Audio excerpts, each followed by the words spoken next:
how have you seen that pan out while you saw a lot of products developed around you, right, over these years?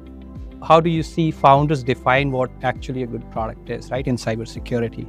Like other industries, what I see founders is they would put either their own definition of a good product or they would define it from a customer's perspective. But what you have seen working for founders in the cybersecurity industry, and tell us a little bit about that.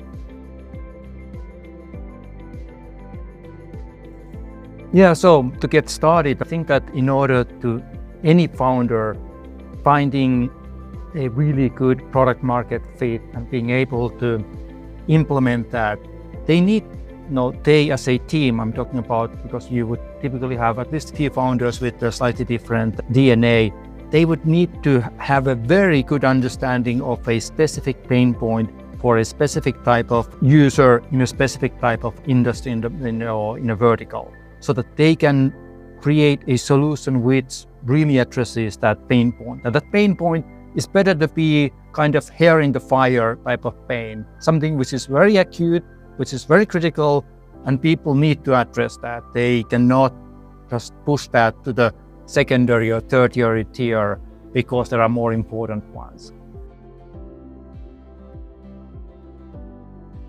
And then what I noticed during my own career in the cybersecurity, in the early years, founders were very focused on developing features and not even a product, not to speak about a solution. And it was more like, okay, these are cool features, and there should be someone who really finds them useful and is willing to buy them.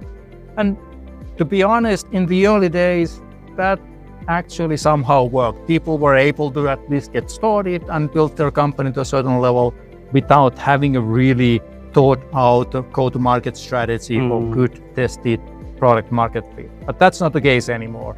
Nowadays, the game has been up to a completely different level. Now you have to have really your thesis well prepared.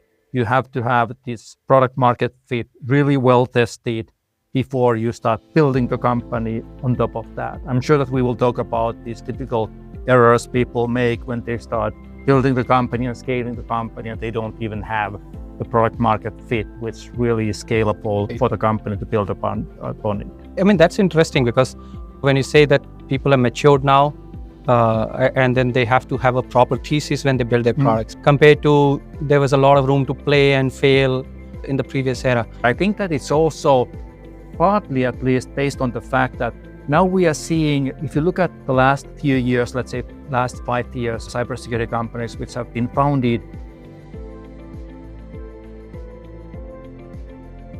these guys have already founded 2 or 3 companies. Now this is maybe their 3rd or 4th, typically cybersecurity company. They founded 2 or 3 of them. They had a successful exit. They sold them, took them an IPO, or did something else, and now they're building another one. Obviously, they have already got a lot of experience, what worked and what did not work. Whereas in the early days, people were first-time founders in the cybersecurity. The industry was still in the early days. They did not have that experience and DNA which they could capitalize on their 2nd or 3rd or 4th company.